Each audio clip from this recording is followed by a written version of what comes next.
Hello friends, welcome back to mom semi food kitchen channel. Today మన recipe రాగి ఇడ్లీస్. రోజు తినే టిఫిన్స్తో బోర్ కొడితే ఇలా డిఫరెంట్గా ట్రై చేయండి. ఇవి చాలా హెల్దీ కూడా. ప్రాసెస్ ఏంటో చూసేద్దాము.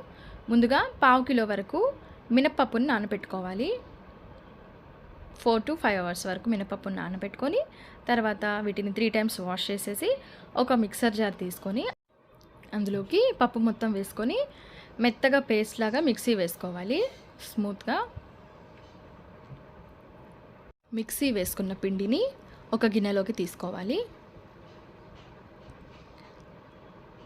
ఈ విధంగా పిండి మొత్తాన్ని గిన్నెలోకి తీసుకోవాలి. నెక్స్ట్ ఇందులోనే 1 కప్ వరకు రాగి పిండిని వేసుకోవాలి. నెక్స్ట్ ఇందులోనే టేస్ట్కి సరిపడా సాల్ట్, కాస్త బేకింగ్ సోడాని కూడా వేసుకొని మిక్స్ చేసుకోవాలి. వాటర్ని కొద్దిగా యాడ్ చేసుకుంటూ మిక్స్ చేసుకోవాలి. మరి పల్చగా మిక్స్ చేసుకోకూడదు.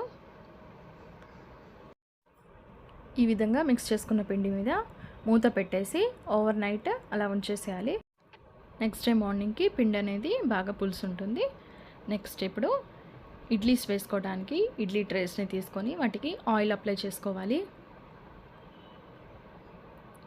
అన్ని ట్రేస్కి అదేవిధంగా ఆయిల్ అప్లై చేసేసుకొని పెట్టుకోవాలి. ఇప్పుడు పులిసిన పిండిని ఒకసారి బాగా మిక్స్ చేసుకొని దానిని ఈ ప్లేట్స్లో ఫిల్ చేసుకోవాలి. ఇదే విధంగా అన్ని ప్లేట్స్ని కూడా ఫిల్ చేసుకోవాలి.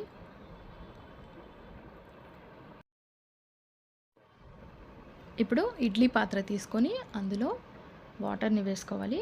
2 glasses వరకు వాటర్ని వేసుకొని ఈ ప్లేట్స్ అన్నీ ఇడ్లీ పాత్రలో పెట్టేసి సెట్ చేసుకోవాలి. మూత పెట్టేసి స్టవ్ మీద 15 to 20 minutes కుక్ చేసుకోవాలి.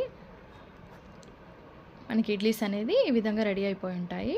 ఇప్పుడు వీటిని ఒక్కొక్కటి తీసుకొని సర్వ్ చేసుకోవటమే. ఇది టమాటో చట్నీ లేదా వెల్లుల్లి కారంలో నెయ్యి వేసుకొని తింటే చాలా టేస్టీగా ఉంటుంది. మీరు కూడా తప్పకుండా ట్రై చేయండి. మీకు కనుక నా రెసిపీ నచ్చినట్లయితే నా ఛానల్ని తప్పకుండా సబ్స్క్రైబ్ చేసుకోండి.